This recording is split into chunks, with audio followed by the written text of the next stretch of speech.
Bueno, bienvenidos todos y todas a una nueva sesión de DoContract. Muchas gracias por estar aquí. Yo soy Nadia Marán, soy Showroom Manager en DoContract. Bueno, ya estamos en diciembre, en nuestra última sesión del año, así que creo que no la podíamos terminar de mejor forma que hablando de este tema que nos involucra tanto como profesionales, que es la sostenibilidad. Voy a brevemente comentar qué es DoContract para aquellos que nos están mirando por nuestro canal de YouTube y tal vez no lo saben. Somos un espacio de casi 300 metros cuadrados ubicados en el centro de Madrid.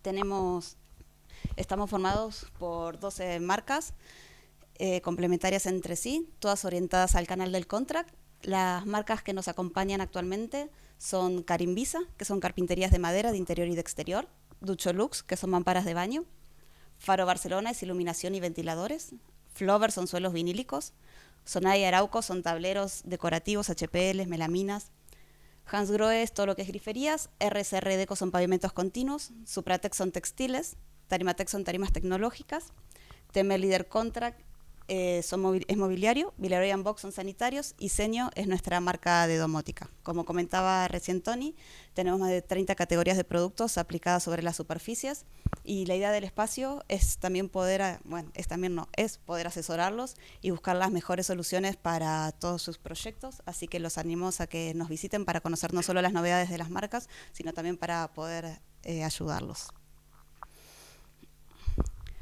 Trabajamos siempre con cita previa. Tienen mis datos de contacto en la pantalla de atrás, y también los animo a que nos sigan en nuestras redes sociales, en el Instagram y en el LinkedIn, donde podrán ver las próximas sesiones que hacemos una al mes. Así que sin más voy a dar comienzo a la sesión del día de hoy.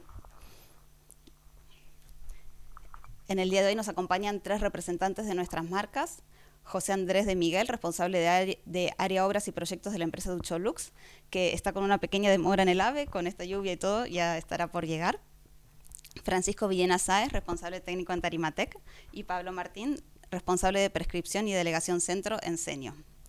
Y bueno, también tenemos obviamente el agrado de contar con Emilio Sánchez Quesada y Bruno Gutiérrez Cuevas, ambos arquitectos y directores del estudio Mépoles 900, estudio especialista en sostenibilidad.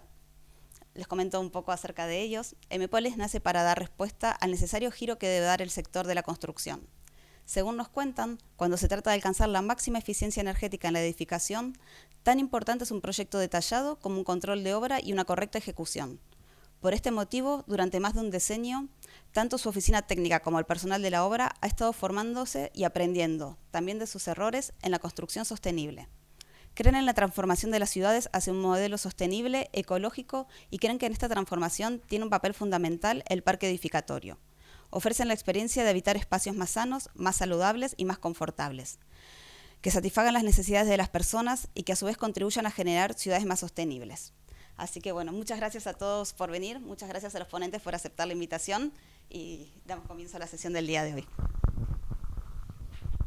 Bueno, como ha dicho Nadia, somos Mépoles 900, Bruno mi socio y yo Emilio Sánchez. Muchas gracias por vuestra asistencia. Vamos a intentar explicar 2 proyectos bajo el paraguas Passage House. Son 2 edificios certificados. Uno en Madrid, que fue la primera casa certificada en Madrid Capital como Passage House hace aproximadamente 9 años, y el edificio que explicará Bruno de Sollana de Viviendas para el Grupo Antolín. De oficinas, sí. Vale. Bueno, los retos de Passage House, pues bueno, hace 10 años, hace 9 años, convencer al cliente de que hiciese una cosa que se llamaba Passage House, pues fue un poco complicado. Aunque en este caso el promotor, en un viaje a Albacete, porque era amigo nuestro, es amigo nuestro, pues le convencimos, y a la vuelta del viaje ya estaba preguntándome cosas, tal, ya se empezó a mover por internet, o sea que no nos costó tanto conseguirlo. Y bueno, pues la novedad, como la vivienda pasija en un clima mediterráneo continentalizado, ¿no? ¿Qué es una edificación Passage House? No sé, me imagino que todos habréis hablado algo de Passage House, pero bueno, para los que no lo sepan, el Passage House es un estándar de construcción que tiene un fin, que es el conseguir que el edificio tenga poca demanda energética. o poca o nula. Para ese fin necesita unos medios y esos medios son unos criterios que seguimos a rajatabla para conseguirlo, ¿no? El diseño bioclimático con la modelización energética en un software, en el PHPP, que nos lo da la Fundación Passy House. Bueno, que se compra en la Fundación Passy House, donde metes todo el edificio, ¿no? Y lo modelizas y vas introduciendo pues aislamientos, ventanas, tramitancias y sombras, y con ello pues te da unos parámetros y te dice la demanda energética que va a tener tu edificio. Grandes aislamientos térmicos con eliminación de puentes térmicos, carpintería y vidrio de altas prestaciones, control de estanquidad, para que sea un edificio muy estanco, y como muy estanco se necesita una ventilación mecánica con recuperador de calor, que ahora lo vemos. Vamos a ir paso por paso explicando con esta vivienda del plantío aquí en Madrid. El diseño bioclimático, pues bueno, la parcela generalmente o prácticamente buscamos en nuestros proyectos que esté orientado al sur, ¿vale? Para tener ganancias solares, sobre todo en invierno, y grandes ventanales a sur para esa captación solar. De Madrid hacia abajo, con el norte, pues bueno, haciendo un buen estudio también es interesante hacerlo. Vemos que aquí la fachada principal daba a norte, ¿vale? Pero vimos que cuando estuvimos viendo solares para el amigo, que nos gustaba porque a sur estaba abierto, no había ninguna edificación y daba a un parque, y la única pega que teníamos era la vía del tren. Pero bueno, a día de hoy no han construido, se hizo el cálculo incluso construyendo aquí una edificación, y bueno, y a día de hoy sigue estando tal cual. La vivienda, para ese diseño bioclimático, se tiene... en la pantalla. Bien. Bueno, sí, mejor. El sur, abiertos a sur y cerrándose un poquito a norte y prácticamente del todo a este y a oeste. Hicimos un volumen muy compacto para el factor de forma del edificio, para que no tuviese requiebros, para que fuese más rentable, ¿vale? Y bueno, pues lo quisimos contrarrestar con una vegetación que estuviese alrededor de toda la casa y que tuviese cierta diatriba con el edificio. Os explico un poquito la casa. La entrada se hacía por aquí, a la izquierda era el vacío para el patio, al vacío al sótano. Entrabas aquí al vestíbulo y una doble o triple altura, salón, cocina y un pequeño aseíto. Aquí aprovechamos bastante un patio en norte, en sótano, precisamente para que es esta vista, precisamente para ese sobrecalentamiento que hay que tener en cuenta en verano de los edificios pasivos, sobre todo de Madrid hacia el sur, ¿no? Entonces, pues bueno, pues dotando de ciertos diseños a norte, pues mejoraríamos sobre todo la ventilación natural en este caso, en esta vivienda. Como hemos dicho, la fachada norte sí se abrieron huecos. Este hueco es importante, aunque la fachada se lo lleva de 1,20 por 1,20, de 1 por 1, ¿vale? El sótano aquí también con grandes ventanales. Al sur, para esas ganancias solares, hicimos, pues bueno, lo que importa es que en invierno el calor, el sol, dé en el vidrio y el vidrio haga como de expansión de ese calor, haga de calefacción. En verano todo lo contrario, no podemos que el sol entre en el vidrio, y por eso disponíamos de unas lamas orientables y domotizadas. Las fachadas pues cerradas a este y a oeste, como se ve en las diapositivas. Bueno, aquí explico lo que es la ventilación natural de este patio, que es la zona más fresquita de la vivienda, y con una casa que estaba muy comunicada verticalmente, incluso sobre todo por la escalera y por la doble altura, teníamos una ventilación domotizada también que hacía abrir a determinadas temperaturas en verano esas dos ventanas de patio y de tiro de escalera. Con eso ayuda a bajar a tener una temperatura inferior en verano y evitar el sobrecalentamiento. Aparte de que el diseño, aquí se ve un poco en esta sección la conexión vertical que tiene la casa, ¿no? Y aparte, que no dejamos de, al ser un macizo tan potente, pues que está hecha todo en proporción áurea para un poco darle proporción al volumen, ¿no? Otro criterio, el aislamiento térmico.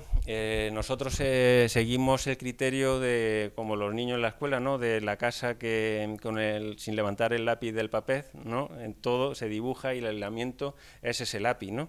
Que todo el aislamiento tiene que estar por toda la casa, incluso por debajo de los cimientos, como vemos en la diapositiva. Primero se pone el aislamiento térmico que trabaja a compresión, el estirodur, se pone el mallazo y encima la zapata corrida.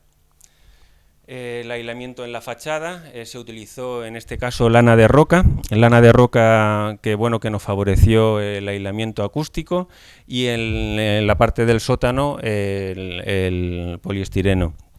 Veréis muchas explicaciones, si vais a más o habéis estado, que siempre se señala el metro midiendo las cosas, y es que una entidad externa a nosotros tiene que certificar el edificio, y como no pueden estar todo el día visitando la obra, sí que requieren muchas fotos de todo el proceso de montaje, de todo, aislamientos, de todo. Entonces, en este caso fueron 21 o 22 centímetros lo que pusimos en fachada y en cubierta, como se puede ver en la foto. Vemos en la foto todo el perímetro de la fachada, aquí para evitar puentes térmicos en el paso con hormigón celular en el paso del porche del dormitorio principal. Y el 21 centímetros también de aislamiento en la cubierta. En esta foto se ve que también ya no, Passy House, aparte de nosotros como arquitectos introducir lo funcional, lo estético y tal, nos gusta porque ya no es solamente un gran ventanal que dé a norte y tal, sino que diseñamos también en función de para calcular una demanda energética. Entonces, y hay detalles que hacen que esa demanda baja, como poner en el forjado de cubierta este hormigón celular, ¿vale? Para que el aislamiento de cubierta con el de la fachada no se produzca un puente térmico, como podemos ver en esta fotografía. Este era el hormigón celular que he dicho, lo que se veía en blanco, el aislamiento de cubierta y el de la fachada. Por eso es totalmente continuo y se evitan puentes térmicos. Lo mismo pasa aquí debajo en la cimentación, que debajo de la cimentación hay aislamiento térmico que se junta con el de la fachada. ¿Vale? Y el detalle que hemos visto antes si damos atrás, ¿vale?, de este hormigón celular es precisamente este detalle, ¿vale? Que como en el porche si hubiera sido continuo, esto hubiera desaparecido. Por eso se pone incluso el hormigón celular a continuación de la carpintería y del aislamiento térmico.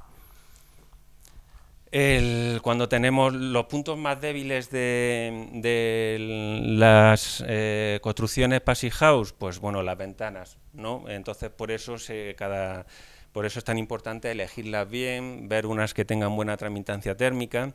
Cuando hicimos la obra de Sollana y la del plantío, existían 3 casas alemanas aquí que tenían algo certificado, sobre todo Chuco y no sé si Kommerlin, ¿no?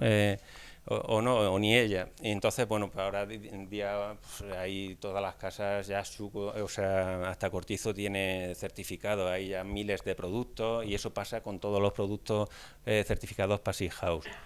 Las ventanas se colocan siempre al exterior en este caso de la termoarcilla, con ángulos metálicos, precisamente para evitar puentes térmicos, ¿vale? Entonces, una vez colocadas las ventanas, irían colocado el aislamiento y con doble cinta, una exterior para estanquidad del aire y una interior para la estanquidad al aire. Para eso, la estanquidad del aire también la evitamos, o sea, la hacemos estanca con juntas que unen el forjado con las paredes, en encuentros críticos, vigas con paredes o con forjado, ¿vale? Y sobre todo en ventanas con la doble cinta, ¿vale? Exterior e interior, como veis en la roja, como veis en las fotos, y por ejemplo, aquí también el suelo con la termorcilla. Después, la estanquidad de toda la envolvente interior la da el yeso. Nosotros nos gusta trabajar mucho con el yeso por sus cualidades higrotérmicas y bueno, con 1,5 centímetros, 2 centímetros, sí nos aseguramos esa estanquidad.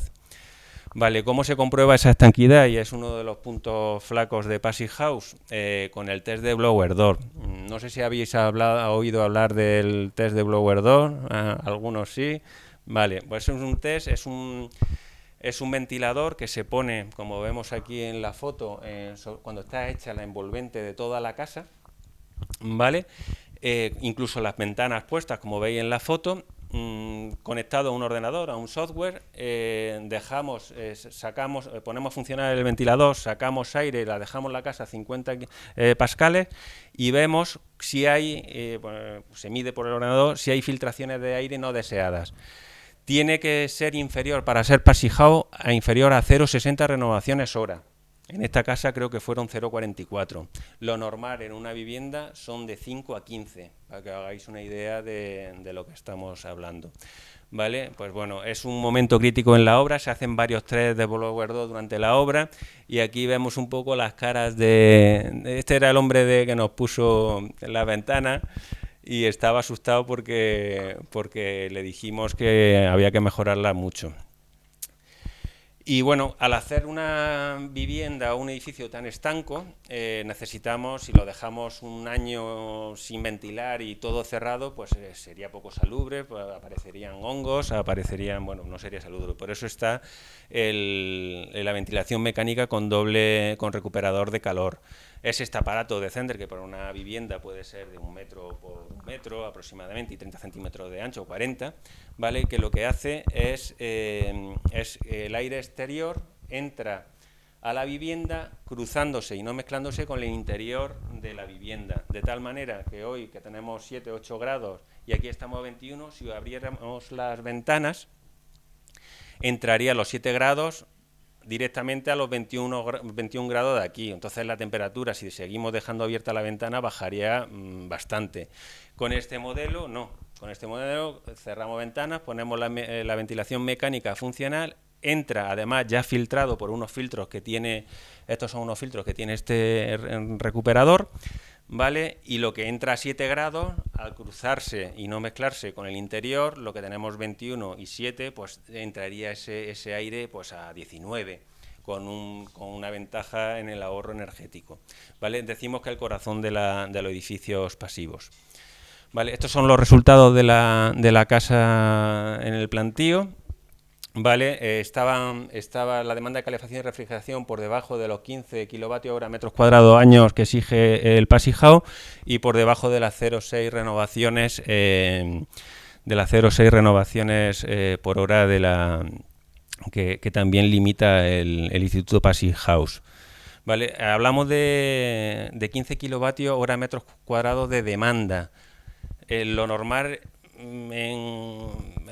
hasta ahora, hasta 5 años para atrás, era de 120 a lo mejor. O sea, dar cuenta un poco el ahorro que todo ello supone. Vale.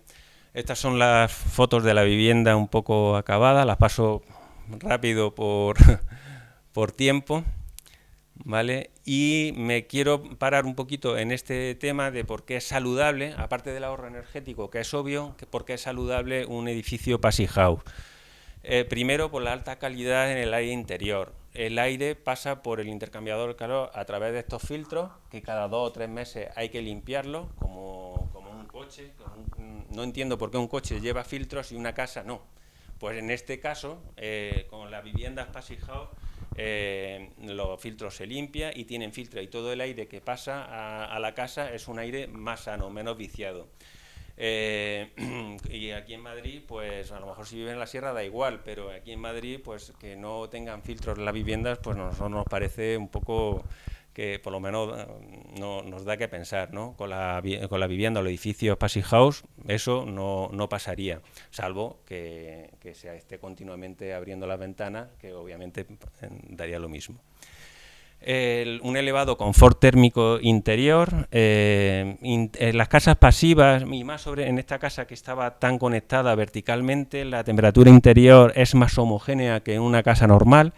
La diferencia entre el sótano y el dormitorio principal era casi, no llegaba a 1 grado de temperatura distinta, cuando en una casa normal entre el sótano y eso puede haber a lo mejor 4 o 5 grados de diferencia, o más, depende de la vivienda.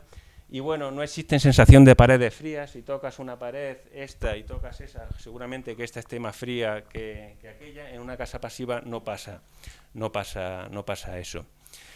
Y por último, los beneficios, el elevado confort acústico interior. Nosotros, cuando hicimos la casa, siempre habíamos oído hablar del silencio de las casas pasivas, que el silencio se escucha, que ayuda a descansar, ¿no? Y bueno, le pusimos esta diapositiva hasta aquí cuando intentamos convencer al cliente sobre el compositor John Cage, ¿no? Que tiene una partitura, es un compositor, si lo conocéis, es minimalista, ¿vale? Y tiene una partitura que tiene 4/33, ¿no? Que es taces, taces, taces, el que escucha, el que escucha, el que escucha. Como anécdota, ese 4/43 entraba en un escenario, porque era con todo el público porque era un compositor conocido. Entra en el escenario, se encuentra el piano, abre el piano, se sienta, le quita la funda y va mirando el reloj, ¿no? Y van pasando los minutos. Y la gente pues carraspea, tose, empieza a poner nerviosa, tal, se va, cierra y pasa mira el reloj, pasa los 4 minutos 33 segundos, cierra el piano y se va. Lo que quería es escuchar el silencio de toda la sala, ¿no? Y eso se lo explicamos cuando vendimos la casa al promotor, le gustó mucho. Y además porque tenía el problema, era un hándicap, el problema de la vía del tren, y le explicamos que una casa pasiva con un buen aislamiento de lana de roca lo íbamos a conseguir, y de hecho lo conseguimos. Y bueno, hace 3 semanas estuve en Berlín, en la Fundación Feuerler Collection, que es una maravilla, recomiendo a todo el mundo que si va a Berlín que vaya a verla, no sé si había estado. Nos hicieron, el interior es espectacular, es un hangar de la Segunda Guerra Mundial, un búnker, y nos explicaron para 15 personas la exposición, y después nos dejaron en silencio y a oscuras, y se oía solo las turbinas del espacio, no se oía nada, daba casi miedo, y me recordó un poco bueno, y cuando acabó eso empezaron a poner música de John Cage, ¿vale? Como muy minimalista y tal, y me recordó un poco la casa, el silencio de la casa de vivienda, y lo traigo a colación, además de que lo recomiendo vivamente ir a verlo. Pues bueno, me recuerda al silencio de las casas pasivas. Vale. Para Bruno. Bueno, buenos días. Y nada, muchas gracias por estar aquí a escuchar este par de proyectos que venimos a contaros, ¿no? Yo tengo poco tiempo, voy a tratar de contaros en 10 minutos un poco nuestra experiencia a la hora de construir este edificio de oficinas. Perdón. Un edificio de oficinas que construimos hace, yo creo que fueron ya 10 años, y que fue uno de los primeros edificios Passive House aquí en España. Y bueno, con toda la complejidad que esto tenía, ¿no? Sobre todo, ¿por qué? Porque, bueno, al final la tipología de edificios que se estaban construyendo en aquella época eran sobre todo viviendas unifamiliares, ¿no? Y este fue un poco el que dio el salto de escala a un edificio de uso terciario, ¿no? Hablaba antes Emilio de los retos, ¿no? Los retos en este caso, convencer a una multinacional, ¿no? Para que su edificio lo haga Passive House, no sabiendo lo que eso era, ¿no? Digamos que la música sonaba bien, lo que ocurre, y enseguida dijeron, esto es lo que queremos, ¿no? ¿Qué es lo que ocurre? Que, claro, el cliente no era consciente de toda la serie de decisiones que teníamos que tomar en el proyecto para conseguir este tema, ¿no? Digamos que fue un poco como desaprender cómo construían otros edificios para hacer esta propuesta, ¿no? Para construir este edificio, ¿no? Otro de los grandes retos que teníamos, pues al final el edificio tenían que ponerlo en marcha y en funcionamiento, tenían un compromiso con la Ford, esto está al lado de Almusafes, tenían que abastecerles con piezas del automóvil y bueno, pues al final teníamos unos tiempos de vértigo, como veis aquí, 2 meses para hacer un proyecto Passive House que no sabíamos ni cómo íbamos a hacer, y 5 meses, no sé si lo ha dicho Emilio, yo creo que no, nosotros somos proyectistas y somos empresa constructora. Bueno, y 5 meses para construirles el edificio que habíamos proyectado y de la misma forma, sin saber muy bien cómo lo íbamos a hacer, ¿no? Por lo tanto, estos fueron los retos. En cuanto al proyecto, pues bueno, en 2 meses esta fue nuestra propuesta, ¿no? Digamos que, bueno, veis el edificio está ubicado en Sollana, en Valencia, una zona muy bonita enfrente de la Albufera. Eran unas naves de Arcelor, habían adquirido la mitad, esta parte verde que veis aquí, la otra mitad convivía con Arcelor, aunque tenían un compromiso de comprarlo más adelante. Y las oficinas teníamos que hacerlas en este saliente que veis aquí, un saliente que tenía, porque Arcelor tenía las suyas aquí en el norte, ¿no? Por lo tanto, pues bueno, teníamos que demoler esa parte y en su lugar construir las oficinas. Nuestra propuesta, un edificio de 3 plantas, pues bueno, por lo que se podía hacer, ¿no? La orientación no quedaba otra, en otros casos se puede elegir. Aquí estaban al norte, esta es la zona norte, y bueno, tuvimos la suerte de que esto es Valencia, y en Valencia, pues el norte, pues bueno, sí que influye, ¿no? Veréis luego la demanda de calefacción es un poco más alta que la que debería ser en Valencia, pero bueno, digamos que con lo que hay que combatir en un clima como estos es con el verano, ¿no? Contra el verano. Entonces, pues bueno, esta fue un edificio en 3 plantas, en planta baja asociado a la zona industrial, a la producción, una zona de vestuarios, lo veis en la parte azul, vestuarios, una zona de comedor, una zona de servicio médico, y luego en blanco, en esta parte de aquí de la izquierda, esta parte de aquí, ya es el acceso a la zona de oficinas y que se producía en estas otras 2 plantas, ¿no? Primera y segunda. Un edificio que, como estaba pegado a la nave existente, pues digamos que para tener esa doble orientación y favorecer esa ventilación natural, que era interesante, ahora lo voy a explicar. ¿Por qué? Porque nos reducía la demanda de refrigeración. Pues lo que hicimos fue crear estos dos patios, que lo que hacen es que facilitan esa ventilación natural cruzada, que la utilizamos para refrigerar en los meses en los que se puede refrigerar en Valencia. Y lo veis aquí, esto es una modelización del edificio en el software PHPP. Antes de hacer los patios, y aquí vimos el problema, ¿no?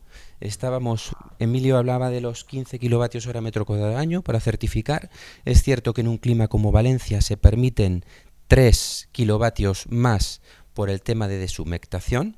Entonces el límite para certificar en refrigeración lo teníamos en 18. Cumplíamos para demanda de calefacción, pero no cumplíamos en demanda de refrigeración.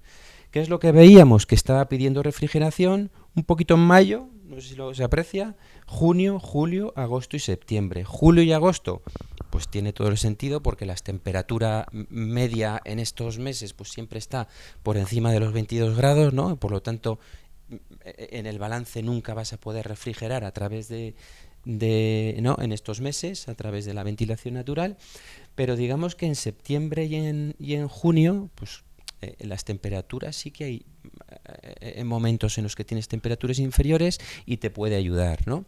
Por lo tanto, esta es la imagen que veis sin los patios y esto es lo que pasa cuando poníamos los patios.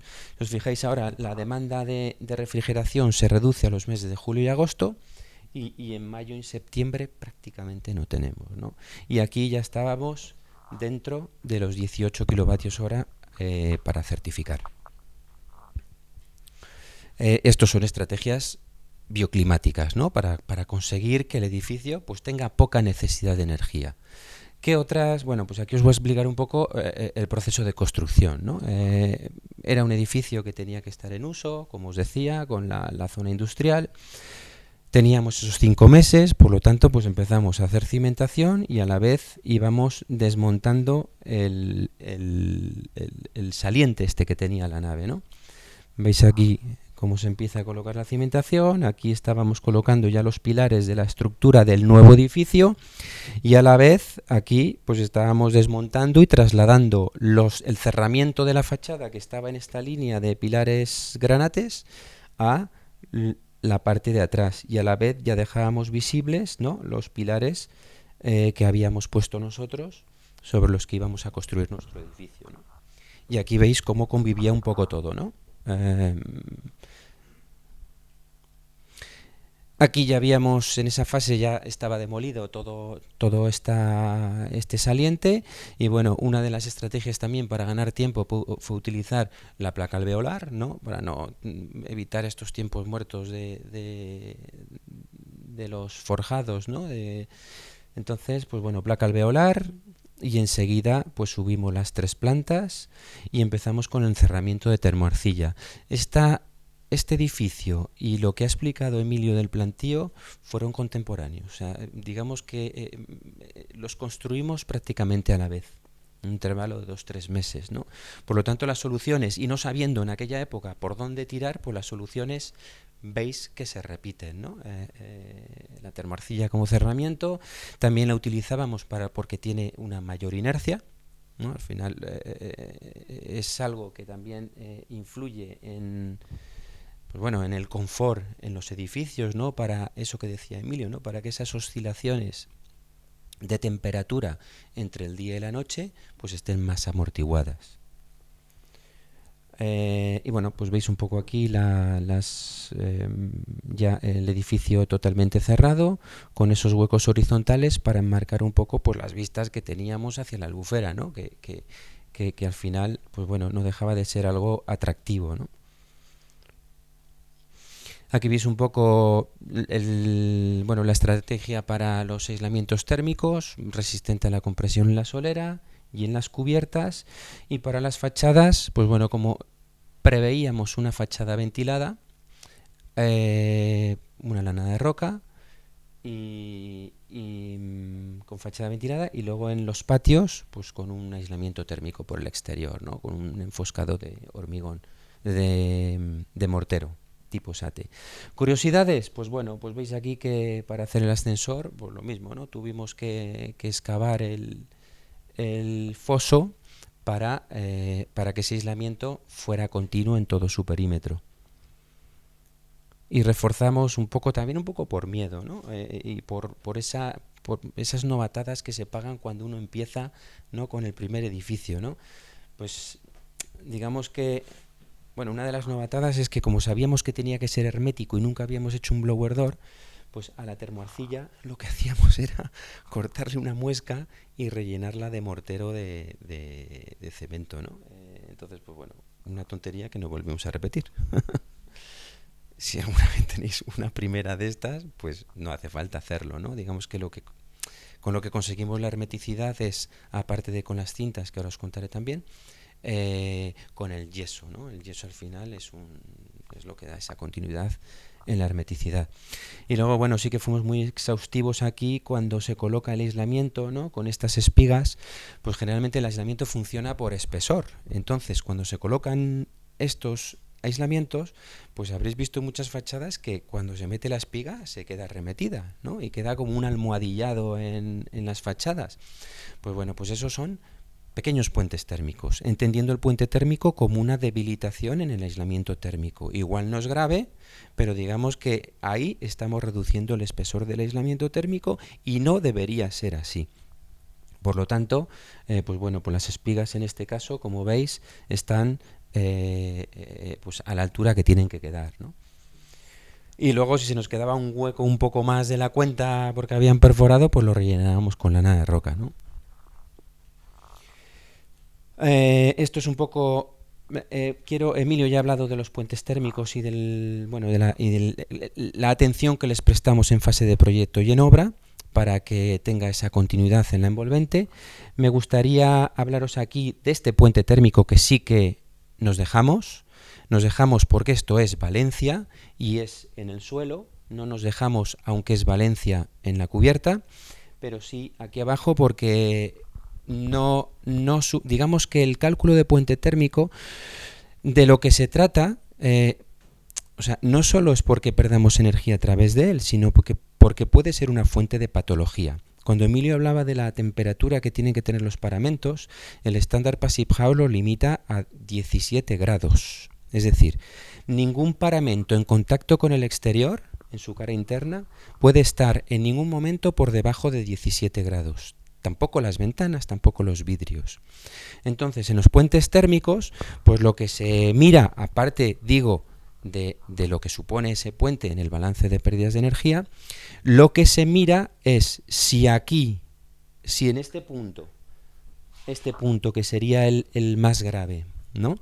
Si en este punto, en un clima como el que estamos, vamos a tener una temperatura inferior a 17 grados. Y no la teníamos. Por lo tanto, en este caso, lo que hicimos fue continuar el aislamiento hasta la cimentación, veis aquí, hasta la cimentación, y bueno, de alguna forma esto es suelo en contacto con el terreno, y lo dejamos ahí. Esto es algo que se debería calcular también cuando se hace fachada ventilada. ¿Por qué? Porque cada anclaje con la fachada es un puente térmico que hay que calcular y hay que ver si nos produce algún tipo de patología o si el balance de pérdidas de energía que tenemos con cada puente térmico, pues cuánto nos resta, ¿no?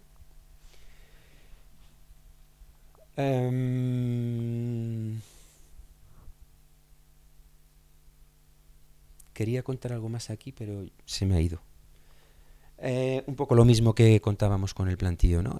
Las carpinterías por el exterior, ¿para qué? Para que haya esa continuidad térmica, ¿no? Las ventanas carpinterías son con rotura, evidentemente, como no puede ser otra forma, y para que tengan esa continuidad, como lo veis en este esquemita, ¿no?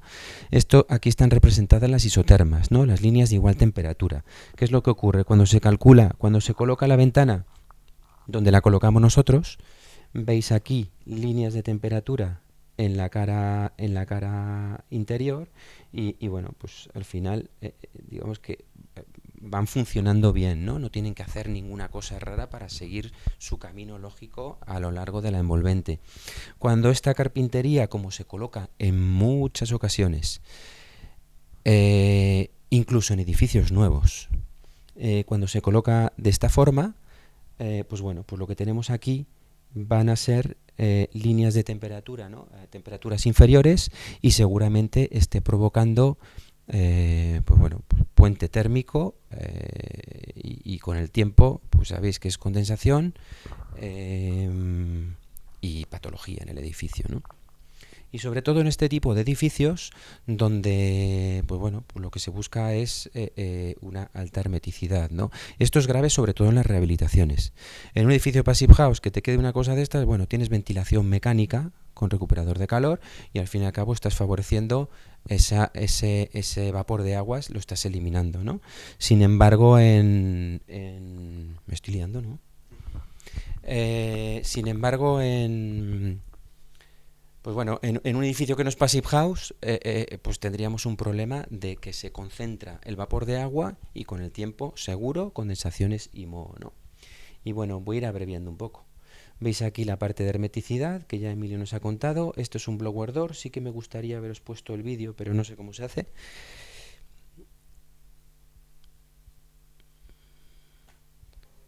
lo veis aquí. Aquí el ventilador está funcionando, que es lo que contaba Emilio, ¿no? Está tirando aire por el interior. Entonces todo el aire que entra por sitio por donde no queremos que entre, ¿no? Entonces, si os fijáis, aquí estamos con una máquina de humo por el exterior, verificando si entra aire al edificio, y vais a ver que en una esquina detectamos que sí que entraba, y bueno, pues lo solucionamos. ¿Lo veis? Vamos con el perímetro con esta máquina de humo. Esta es la cinta de hermeticidad, no hay ningún problema, pero aquí en esta esquina, no sé si habéis visto, se está colando el humo, ¿no? Entonces, una herramienta importante de control en estos edificios, en cualquier tipo de edificio, que lo que hace es, pues bueno, pues verificar cómo se está construyendo. 0,6, decía Emilio antes, 0,24 dimos, por lo tanto, prueba superada. Y una ventilación mecánica, que bueno, aquí la estrategia que utilizamos fue... es complejo, pero...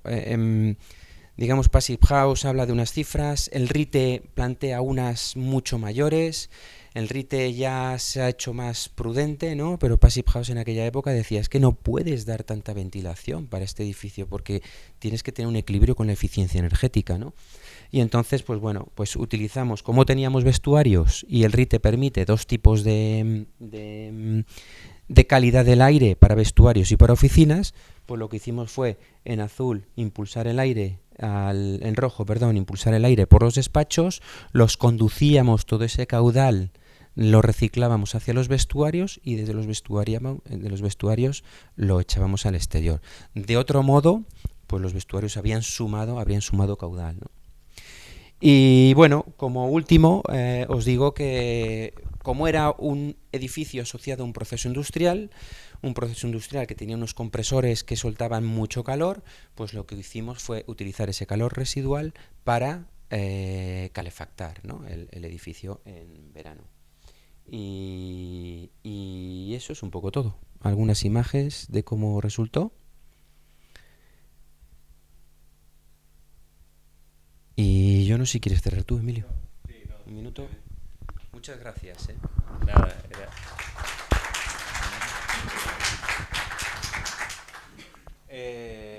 bueno, como este es un showroom enfocado también mucho a hoteles, ¿no?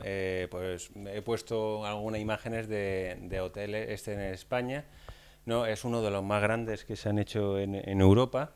Vale, hay distintos en Alemania, aunque este creo que no está certificado, pero bueno, como era bonito lo he puesto, pero está hecho con algún criterio Passive House. Y después hay una página donde se pueden ver en PS, donde se pueden ver todos los hoteles que hay en Europa y en el mundo.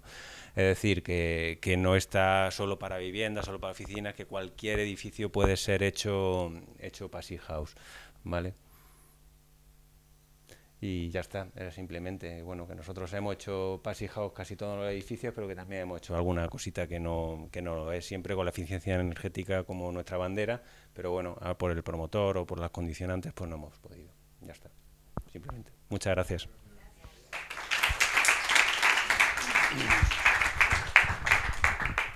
Hola, buenos días, gracias.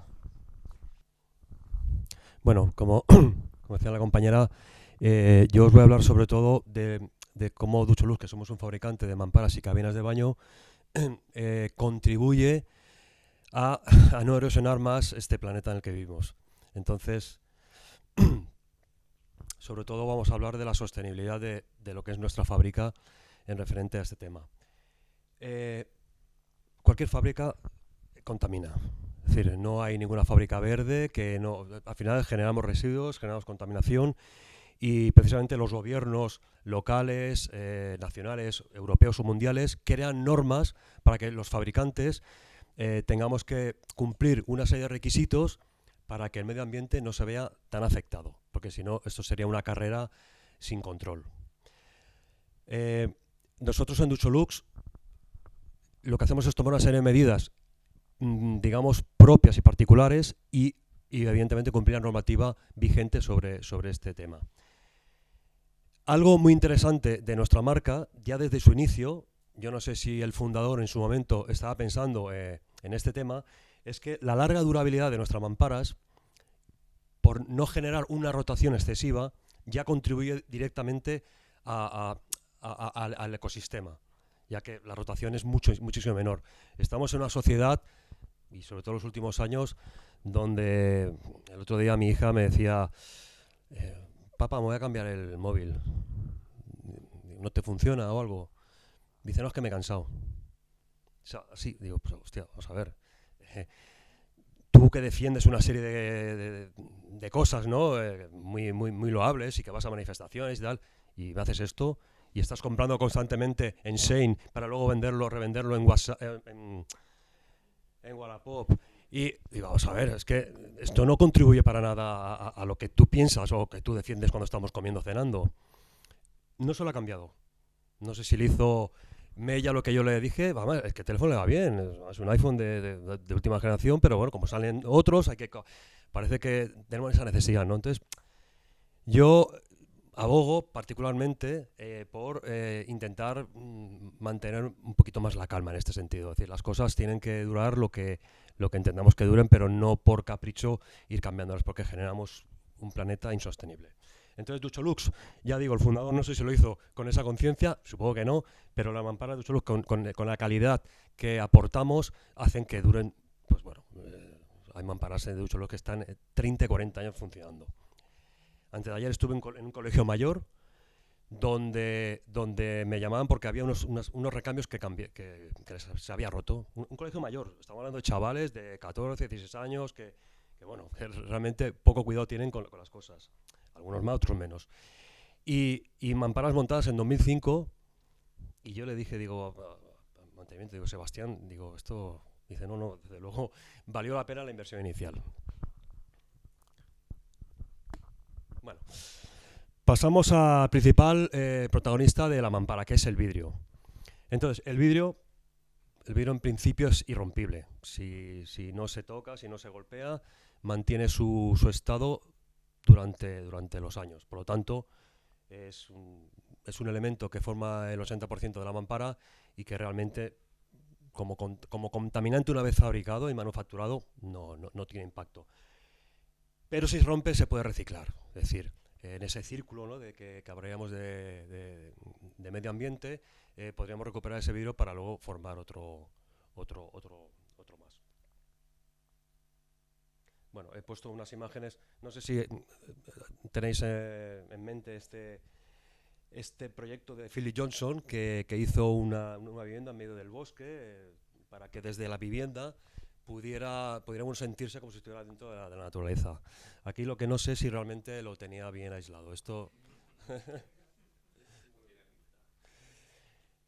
aprovecho para comentaros el modelo Pulsar de Ducholux. Es un modelo que, como comentaba, es puro vidrio. Realmente prácticamente el aluminio ni lo detectamos.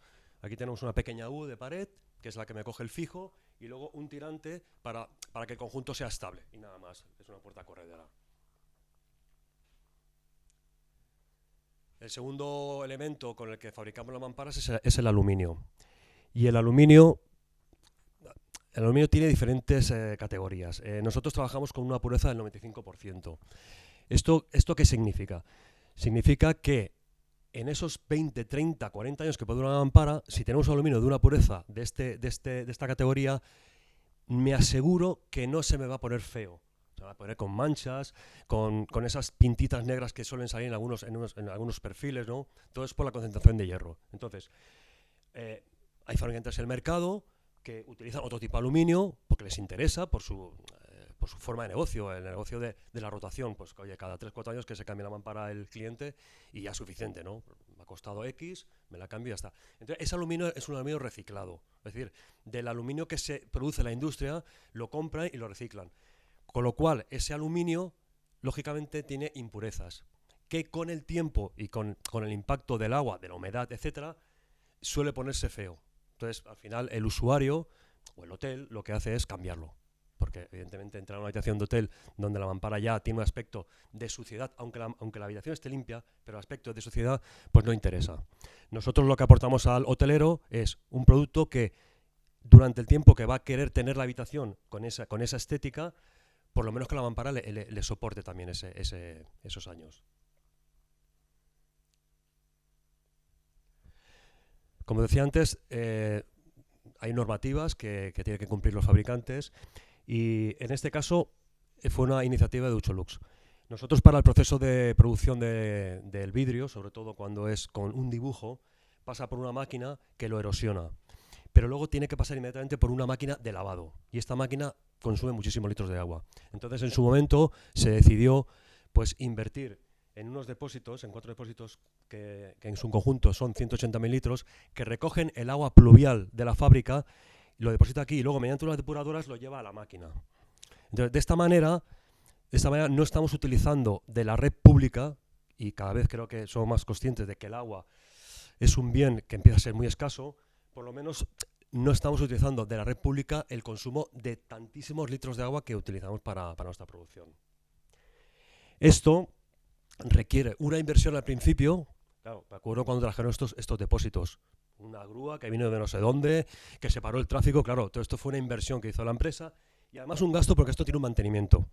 ¿Qué quiero decir con esto? Que, bueno, la fábrica de Ducholux intenta, en la medida posible, ya digo, al final cualquier industria contamina, pero dentro de lo posible intenta minimizar ese impacto.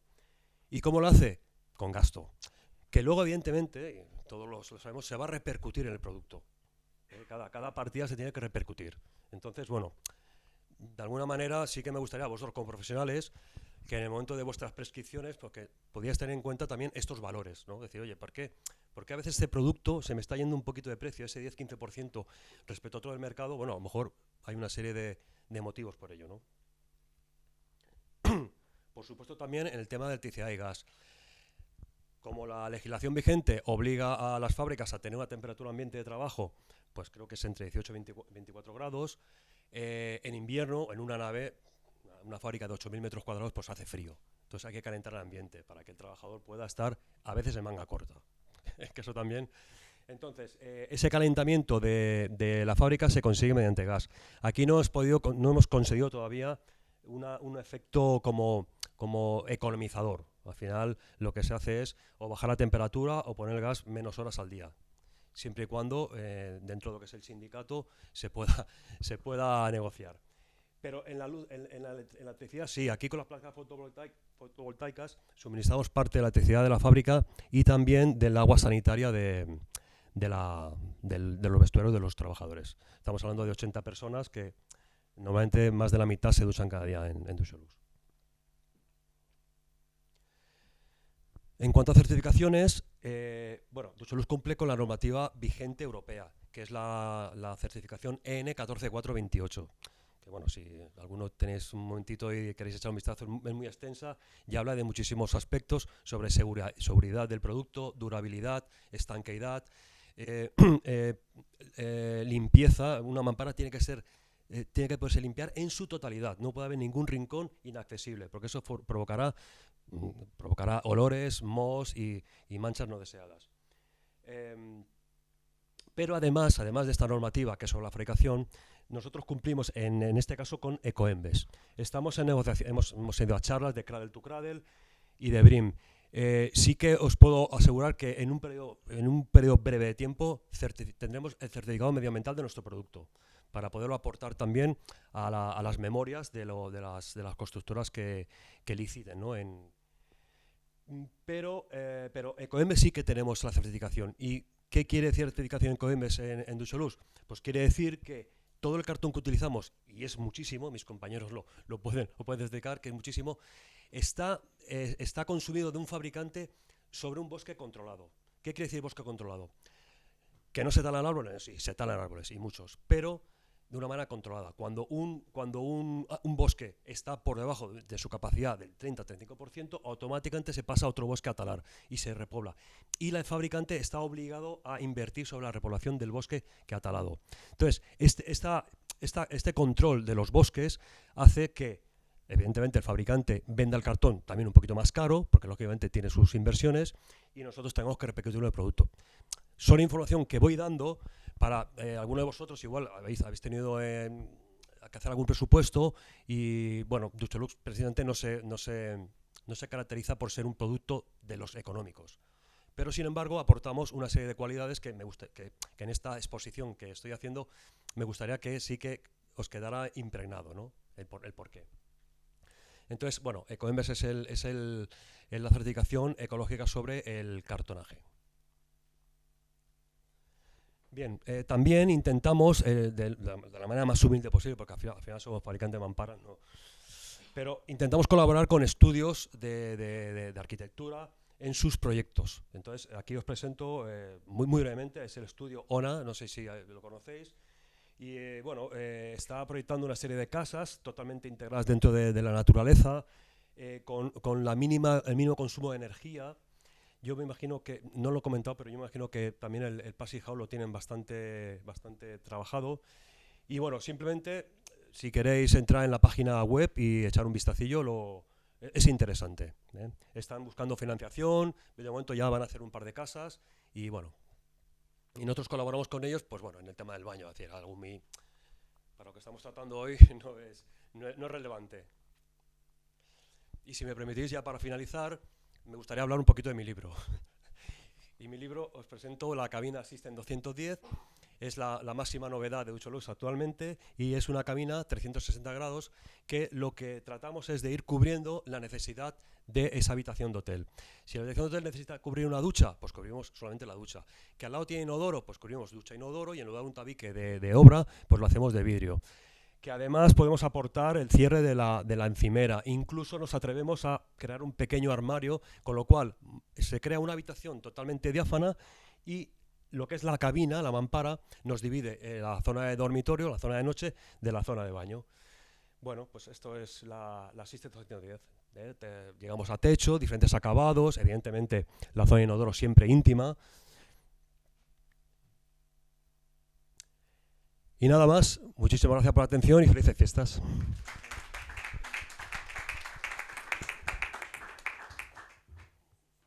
Bueno, buenos días a todos. Muchas gracias a Nadia por habernos invitado a esta charla. La verdad que estoy disfrutando porque estoy aprendiendo mucho de los ponentes. Ojalá hubiese estado antes de construir mi casa, que la terminé hace poco y me he dado cuenta de cosas que, vamos, que se podían haber hecho mejor. Como ha dicho Nadia, mi nombre es Francisco Villena, soy el responsable del departamento técnico de Tarimatec. Y bueno, el tema que vengo a hablar es la Declaración Ambiental de Producto, DAP en castellano, EPD en inglés, otras certificaciones y su verificación, que es una parte muy importante. Como decía el compañero, yo no soy comercial, soy técnico. Antes de hablar de mi libro, que es la parte técnica, pues permitidme que presente a la compañía para la que trabajo. Mi compañía es Plásticos Bitters, es una empresa que lleva más de 60 años en el sector de la extrusión de tubos y perfiles y llevamos más de 25 años fabricando perfiles de WPC. WPC es Wood Plastic Composite. Es un tipo de perfil que su base es material polimérico, también carga mineral, pero lleva incrustadas fibras vegetales, ¿vale? Fuimos los primeros fabricantes a nivel nacional fabricando perfiles de Wood Plastic Composite y somos un fabricante europeo. Estamos en Valencia y, bueno, estando en Valencia, pues la fibra vegetal que utilizamos, como no podía ser de otra manera, es la cáscara de arroz. Tenemos una distribución a nivel mundial que pues poco a poco vamos teniendo presencia cada vez en más países y bueno, esperemos que esta tendencia pues siga así. ¿Y qué es Tarimatec? Tarimatec es la marca de productos que fabrica Plásticos Bitters y es una gama de productos que ofrece una solución global para revestimiento de suelo, o sea, pavimentos, revestimiento de verticales, fachadas ventiladas, perfiles decorativos, mobiliario, vallas, bueno, todo tipo de soluciones, tanto de interior como de exterior. Tenemos la mayor gama del mercado en este tipo de productos en cuanto a colores y acabados, más de 30 colores, 5 acabados distintos y bueno, el hecho de ser fabricantes pues nos aporta el ser versátiles y nos podemos adaptar a cada proyecto obteniendo incluso un color a la carta si fuera necesario. Las características principales de nuestro producto, del material del que está fabricado, pues bueno, resistencia al impacto, un excelente comportamiento al fuego, es un material durable, no necesita tratamientos adicionales para su conservación y es 100% reciclable. Mi empresa también tiene una vocación sostenible y, como decía el compañero, que es un punto muy importante, ¿vale? Primero, el bajo mantenimiento. El mantenimiento de los productos obviamente tiene un impacto en lo que es la huella del carbono durante su uso. Estamos añadiendo como componente principal de la formulación un 25% de fibras vegetales. En nuestro caso no viene de la tala de árboles ni directa ni indirectamente, es la cáscara de arroz, que es la valorización de un residuo. Y no añadimos esta fibra vegetal de forma caprichosa, ¿vale? Hay veces que parece que por el hecho de querer reciclar y querer aprovechar algunos materiales se meten un poco con calzador. La cáscara de arroz suma propiedades al producto, no resta. Si queremos reciclar, queremos reutilizar, pero las propiedades que tiene que tener un producto disminuyen, ya no es interesante. La cáscara de arroz suma, aporta dureza a los materiales por su alto contenido en sílice, es un fungicida natural, tiene una densidad notable, lo cual hace que la absorción de agua sea mínima. En cuanto a la reciclabilidad, el 100% de nuestros componentes son reciclables, no solo los perfiles que nosotros fabricamos de WPC, sino todos los elementos del sistema. Y como decía el compañero, tan importante es que un producto sea reciclable como que sea durable, porque algo que tenga una duración efímera, aunque se pueda reciclar 100%, obviamente ese proceso de reciclado va a tener un impacto y va a generar una huella de carbono, ¿vale? Entonces la durabilidad es otra de las características importantes de Tarimatec. Y luego, en cuanto a la eficiencia energética, ¿qué hace mi compañía en este aspecto? Pues bueno, el 100% de nuestros proveedores son nacionales. Las materias primas, somos fabricantes, el 100% de los proveedores son nacionales y luego tenemos un proceso productivo con una eficiencia energética superior a otros que también hacen extrusión de tubos y perfiles, que luego explicaré cuando veamos lo que es la declaración ambiental de producto. Bueno, esta es la portada de nuestra declaración ambiental de producto. ¿Qué es una declaración ambiental de producto? Pues bueno, es un documento donde se hace una radiografía tanto del producto del cual tiene alcance esta declaración ambiental como de la empresa. Pues se mira la información de la compañía, información general, la información del producto, obviamente, información sobre el proceso productivo, cómo se fabrica este producto que Plásticos Viters Tarimatec está vendiendo. Hay información sobre el análisis del ciclo de vida, ¿vale? Los impactos que tiene el producto, información del contenido, cuál es la composición de nuestros productos, información ambiental. Hay una interpretación en función de los resultados de los cálculos obtenidos del análisis del ciclo de vida, y, información ambiental adicional y otras referencias.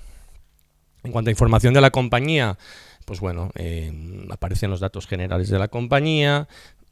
Hablamos de nuestro WPC, del Wood Plastic Composite, que llamamos Plastiwood, las características que tiene y la política medioambiental de la empresa, ¿vale? Explicamos un poco las líneas a seguir. Como no puede ser de otra manera, información de producto de los cuales tiene alcance la declaración ambiental. La referencia, la descripción y el uso previsto de cada uno de los productos, y así como las características y propiedades físicas y mecánicas de los productos. El proceso productivo, obviamente, lo que más impacto genera es la producción. Como decía el compañero, las compañías, por muy bien que intentamos fabricar, por muy eficientes que queremos ser, siempre tenemos un impacto. O sea, todas las compañías que somos fabricantes contaminamos, intentamos hacerlo lo menos posible. Pues bueno, se explica lo que es el proceso. Tenemos 3 fases de fabricación. La primera fase es la fase de mezclado, donde en unos turbomezcladores se introducen las materias primas, principalmente nuestro polímero, que es PVC, el reforzante mineral, que es carbonato cálcico, y nuestra fibra, que es la cáscara de arroz. Este dry blend que obtenemos, ¿vale?, lo tenemos en polvo, pasa a la segunda fase, que es la fase de extrusión, y dentro de la fase de extrusión, este material virgen participará en un 64% de lo que es la composición total del producto.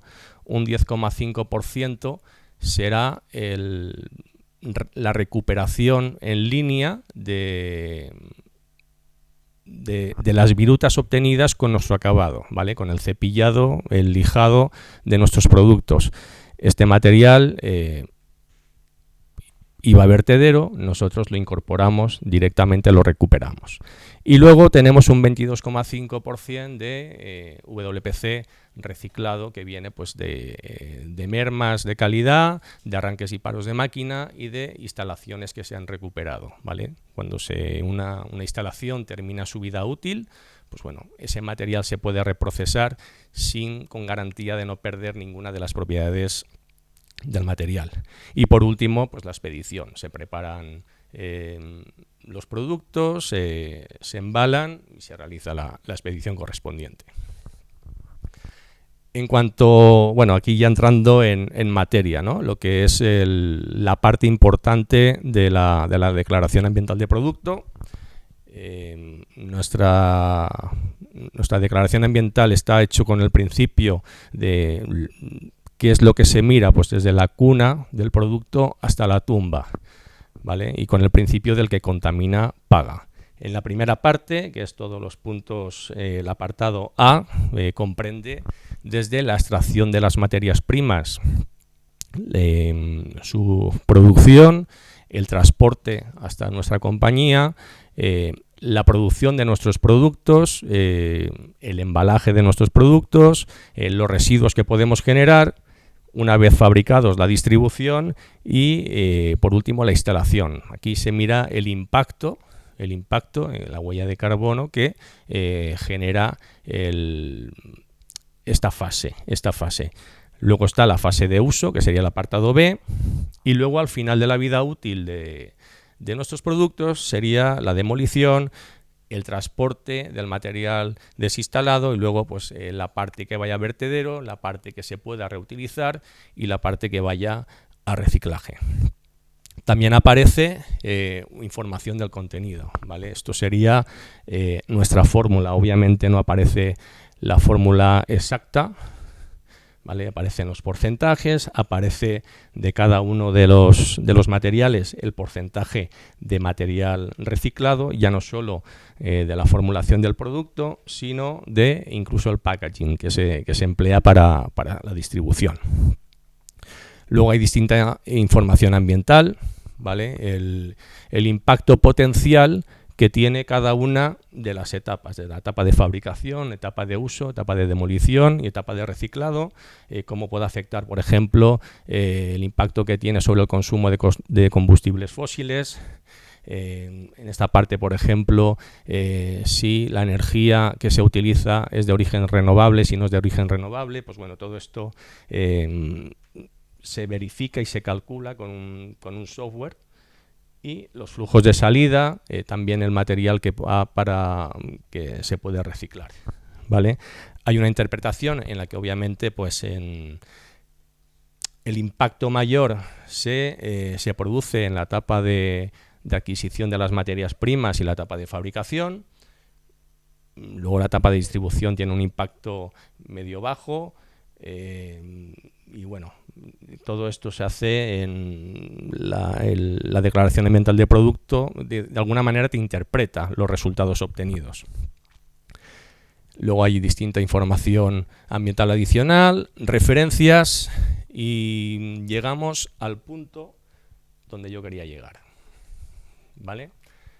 Todo esto que yo he explicado, todo este documento, sin esto sería un folleto de marketing medioambiental, ¿vale? Es necesario realizar una verificación.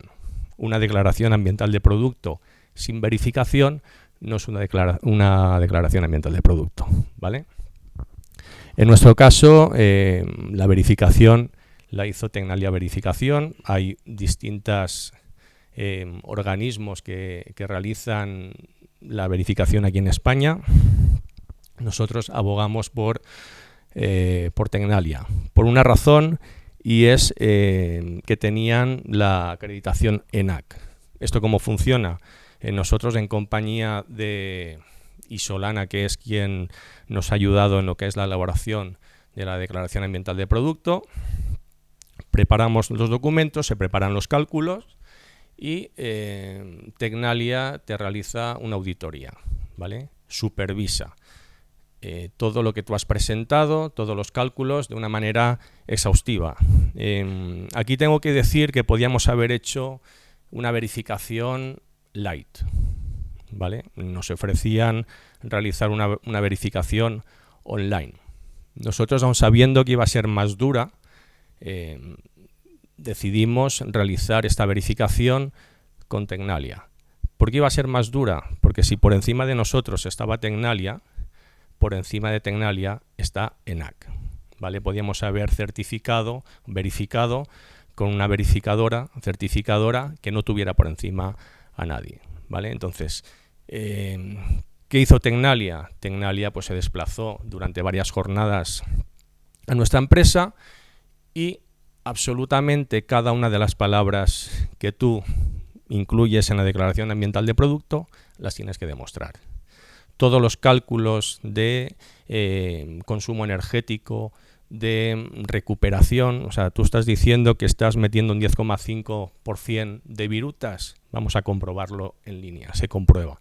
O sea, en aquellos datos en los que la verificadora considera que son sensibles y que son importantes, se meten hasta el máximo, cosa que me parece muy bien. Entonces nosotros abogamos por una verificación, porque creemos que en este tipo de documento que estamos tan acostumbrados y cada vez más a mucha publicidad medioambiental, creo que tiene que estar cargado de datos de verdad, de datos verificados, y pensábamos que lo teníamos que hacer así. Entonces nos costó más, pero estamos orgullosos de tener este certificado de verificación que tiene acreditación de ENAC. Y esto es una parte, porque luego viene la otra parte, que también es muy importante. La declaración ambiental de producto no se debe pedir a una compañía, ¿tiene usted declaración ambiental de producto de este material que me interesa? Sí, vale, pues mándemela. Error. No se debe solicitar que se envíe una declaración ambiental de producto por email. Se debe descargar de una plataforma que esté acreditada. ¿Por qué? La razón es muy sencilla. Una vez yo tengo la verificación de mi declaración ambiental de producto, una vez tengo esto en mi declaración ambiental, ¿quién me impide a mí al día siguiente modificar lo que me dé la gana? Nadie. Yo lo mando por correo, puedo enviar lo que quiera, ¿vale? Environdec, que es una plataforma a nivel europeo, hay varias que todas forman parte de EcoPlatform, las cuales se reconocen mutuamente, funciona de la siguiente manera. Tarimatec tiene su declaración ambiental de producto, la verifica Tecnalia, se realiza la subida de la declaración ambiental de producto a la plataforma y Tecnalia sube el documento que acredita que esa verificación, que esa declaración ambiental de producto está verificada. Si yo mañana cambio una coma, cambio una imagen, cambio cualquier dato de mi declaración ambiental de producto, Tecnalia la tiene que verificar y yo no puedo subir esa actualización a Environdec si no tengo un certificado de Tecnalia. Entonces, Por esta razón, creo que hay que ser rigurosos con este tipo de documentación y creo que hay que exigir que esté publicada. Entonces, la declaración ambiental de producto, para que tenga validez plena, tiene que estar verificada y tiene que estar registrada y publicada en alguna plataforma a nivel europeo validada por Ecoplatform.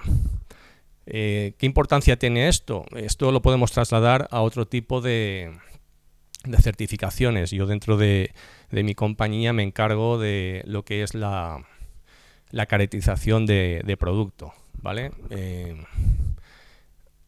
Yo siempre digo que la importancia de las cosas se mide en función de sus consecuencias, ¿vale? ¿Cuánto es importante este punto? Bueno, pues qué consecuencias puede tener el no prestarle atención.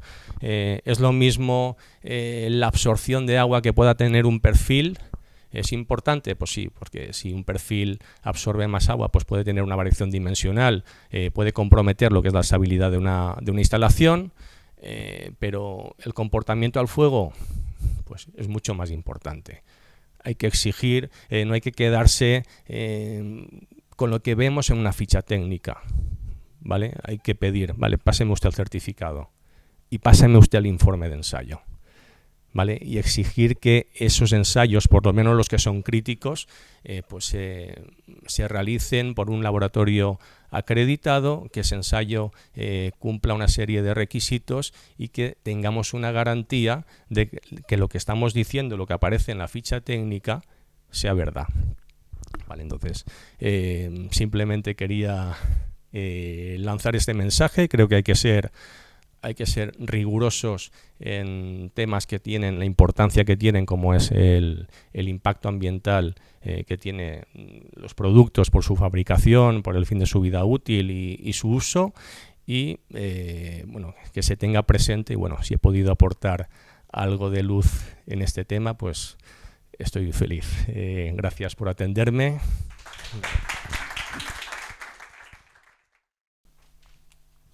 Bueno, buenos días a todos. Muchas gracias por venir. Como ha dicho Nadia, yo soy Pablo Martín, el responsable de prescripción de la zona centro de CENIO, y voy a comentar un poco las soluciones domóticas que podemos ofrecer para el estándar Passive House. Voy a hacer una breve presentación de la compañía, intentar ser lo más rápido posible, y tocaré un poco los distintos puntos que plantea el estándar Passive House, en los que nosotros podemos aportar algo, que ya los han comentado Bruno y Emilio, pero los iré desgranando muy rápido, como puede ser el ahorro en lo que viene a ser calefacción y climatización, protección solar, hermeticidad y estanqueidad, la ventilación mecánica. Luego voy a plantear controles adicionales, porque Passive House al final se centra mucho en el ahorro energético en lo que a climatización se refiere y a confort térmico, pero nosotros también podemos aportar más en otros aspectos energéticos. Y luego, por último, lo que nosotros conocemos como escenas. CENIO como compañía nació hará unos 17 años, o sea, ya tenemos unos cuantos años de experiencia en KNX. Somos fabricantes bajo el estándar KNX para distintas tipologías, tipología residencial, alojamiento turístico hotelero, oficina, retail. El estándar lo que nos permite es adaptarnos muchísimo a cada proyecto y darle lo que el proyecto necesite. Somos líderes en el mercado español, con la mayor ingeniería KNX en España, y con algo más de 11.000 proyectos a nuestras espaldas, con presencia en casi 120 países. Dentro ya de lo que viene a ser el estándar Passive House, entraríamos en el ahorro de las necesidades de calefacción y climatización. ¿Y nosotros qué podemos aportar? Podemos aportar un control de la zonificación, tanto de climatización como de suelo radiante, el que nos permita activar o desactivar las zonas en las que esté dividida esta instalación en nuestra vivienda, en caso de que, por ejemplo, si tenemos un despacho o una habitación de invitados y no la estamos ocupando permanentemente, podamos desactivar esa climatización con el consiguiente ahorro energético que ello supone. En cuanto a protección solar, tocaríamos prácticamente todo lo que viene a ser cerramientos motorizados o elementos susceptibles de ser motorizados. Persianas, estores, toldos, pérgolas bioclimáticas, elamas orientables o, como ha comentado antes Emilio también, podemos controlar esas ventanas que por su altura o por su difícil accesibilidad puedan ser controladas para permitir ese flujo de aire, esa ventilación natural, bien de manera automática, a través de la sensórica que tenga la vivienda, y que lo haga la propia vivienda a través de unos parámetros, o bien porque el propio usuario lo quiere. No es lo recomendable en el estándar Passive House, lo suyo es que funcione de manera automática, pero al final cada uno en su casa hace lo que quiere. En cuanto a hermeticidad y estanqueidad, entraríamos en la parte sensórica. El saber tener una detección de apertura de puertas y ventanas, y en base a eso permitir el control de la climatización. Ya no solo, por ejemplo, apagar una climatización por conductos, sino ajustar la temperatura de funcionamiento de un solo radiante, que sabemos que por la inercia de funcionamiento que tiene no es recomendable cortarlo completamente, pero sí regular su temperatura de funcionamiento. En cuanto a ventilación mecánica, podemos controlar tanto su encendido y apagado, tanto de manera automática en base a las lecturas que recibamos de los sensores que hay en la vivienda, como su velocidad de impulsión, y conocer en todo momento, tener una medición de gases dentro de las distintas estancias, y en base a ello que esta ventilación trabaje de manera autónoma. Como controles adicionales dentro de una vivienda o de cualquier espacio, pues podríamos tener un control de iluminación y medición de la luminosidad, muy apropiado, por ejemplo, en espacios de trabajo en los que los distintos códigos técnicos nos piden un determinado número de luxes. La medición de consumos, ya no un consumo eléctrico, sino un consumo, por ejemplo, de climatización, de agua, de gas. Prácticamente cualquier consumo que tengamos en un espacio se puede medir, se puede parametrizar y se le puede mostrar al usuario para que tome las decisiones correspondientes. Podemos hacer una detección de inundación con la posibilidad de hacer el corte de la electroválvula de suministro. Al final yo siempre, en este caso, siempre digo lo mismo. ¿De qué te sirve saber que se te está inundando la casa si no hay una consecuencia respecto a esa detección? Si tú estás fuera de casa y se te rompe una tubería, no tienes manera de cortar el agua físicamente, a no ser que sea recurriendo a una electroválvula. La gestión y producción fotovoltaica también se puede medir, se puede saber en todo momento si estamos produciendo a través de las placas, si estamos consumiendo, se puede tener esa monitorización. Estación meteorológica sensórica destinada ya no solo a conocer la humedad relativa, la temperatura, sino que en base a esas mediciones, esos datos, podamos hacer el control de esa ventilación que comentaba antes, las pérgolas bioclimáticas, los toldos, para modular esa radiación solar que en función de la época del año nos interesa más o menos en una vivienda Passive House o en un entorno Passive House. El control de riego y el control de piscinas, prácticamente de lo que queramos, medición de pH, medición de, control de las bombas, todo enfocado a ese ahorro energético que comentaba, no centrarnos únicamente en lo que viene a ser climatización y estanqueidad del espacio, sino todas las instalaciones que se engloban en un espacio.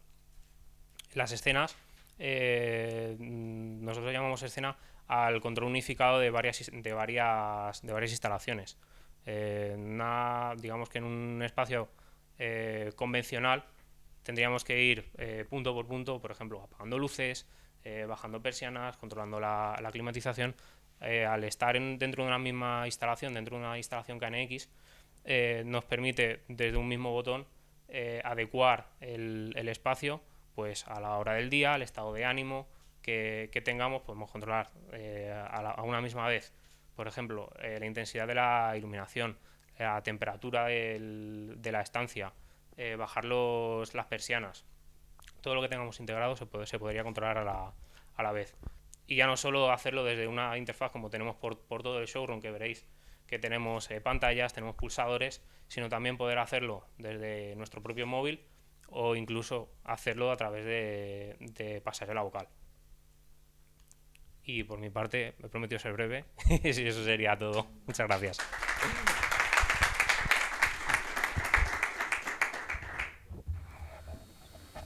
Bueno, pues nada, somos los que hemos quedado, así que vamos a iniciar la mesa de debate. ¿Tienen preguntas? Bueno, yo he hecho ya ahora en el café, pero ¿se me escucha bien? No, tiene que ser con el micrófono. Vale. Bueno, yo algunas que las he hecho ya ahora en el café, pero me quedaba una duda que no les he preguntado con el tema de Passive House. A nivel, yo soy interiorista, entonces claro, a mí me preocupa sobre todo lo que se ve, ¿no? El acabado interior. Entonces quería preguntaros por materiales, por ejemplo, a nivel de revestimiento de suelos o revestimiento de paredes, para cumplir criterios Passive House, si hay algún material que sea pues más recomendable o hay algún criterio en ese sentido.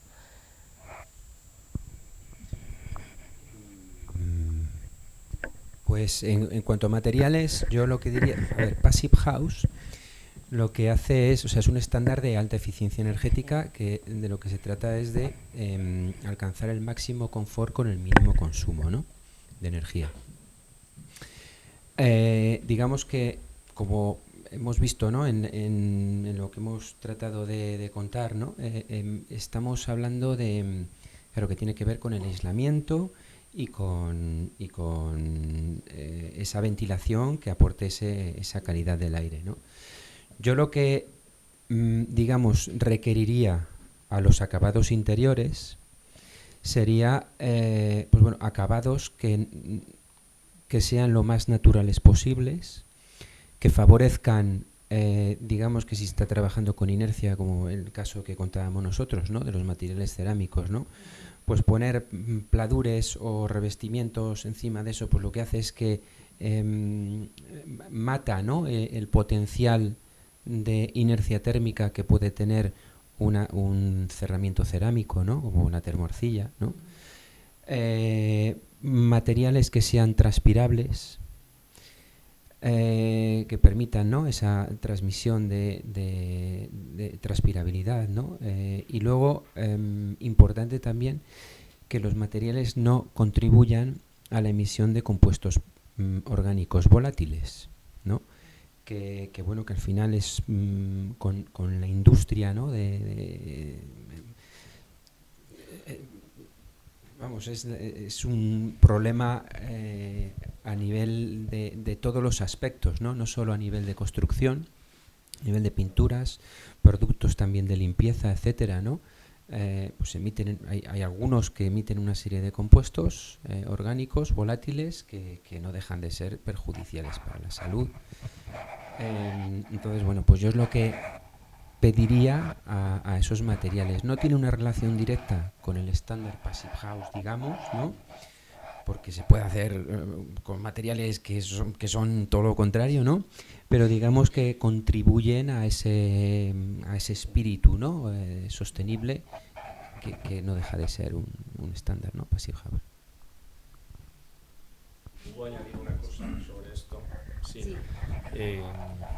Estaba pensando en lo último que había comentado el compañero, ¿no?, de compuestos orgánicos volátiles. Hay una certificación que es el marcado CE, ¿vale? Que el marcado CE, cuando un producto tiene marcado CE, es porque está fabricado o cumple unos requisitos en base a una norma armonizada, ¿vale? Normalmente un producto, cuando tiene marcado CE, el principal factor que busca es que sea seguro, ¿vale? Obviamente que sea apto para la aplicación que se ha pensado, pero que sea seguro.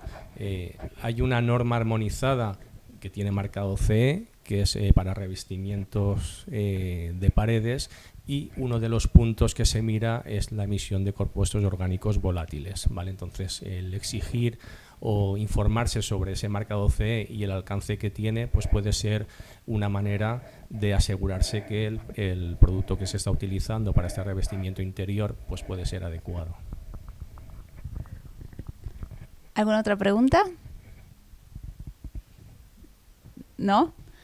Yo les quería preguntar a Emilio y a Bruno si tiene algún sobrecoste hacer una Passive House desde el punto de vista de la construcción. Sí. Nosotros siempre hablamos de inversión, ¿no? Un poco... Sí que es verdad que hace 10 años no había materiales, no había nada certificado, muy poco, todo se tenía que traer de Alemania, de Francia. Hace 10 años sí era mucha la diferencia en cuanto a la construcción, aún así pujábamos porque no fuese tanto, ¿vale? Ya decíamos lo de la inversión, a lo mejor podría ser un 10%. Vale, hoy en día con el cambio de código técnico de hace unos meses comparado con Passive House, sí se cumple código técnico, porque hay poca manera de que se compruebe que cumple el código técnico, la diferencia es mínima, ¿vale? Pero sin así todo lo que lleva pues el TDW2, o sea, la certificación, todo eso, pues siempre invertir en eso yo creo que te da un sello de calidad, un sello por agencia externa, por empresa externa, te da un sello de calidad que quien se lo pueda pagar, bienvenido, ¿vale? Entonces, en cuanto a materiales, construcción, pues sí, sigue siendo un poquito más elevada, pero prácticamente vamos a llegar a un momento que no va a haber diferencia. A mí sí que me gustaría apuntar, porque claro, ¿tu pregunta cuál ha sido? Si tenía algún sobrecoste o cuál era el sobrecoste desde el punto de vista de la edificación de hacer una Passive House. En ese caso te diría que es más barata. ¿Por qué? Porque, claro, has hablado del sobrecoste de la edificación. Si me hubieses dicho del sobrecoste de la construcción, entonces sí que te digo, ¿no? Como decía Emilio, igual te gastas un poquito más, ¿no?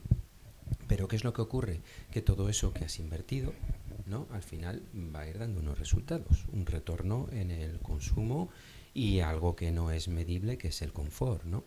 Entonces, pues bueno, pues la fotografía de un edificio Passive House a 15, 20, 25 años ya es un edificio más barato que uno que no lo es.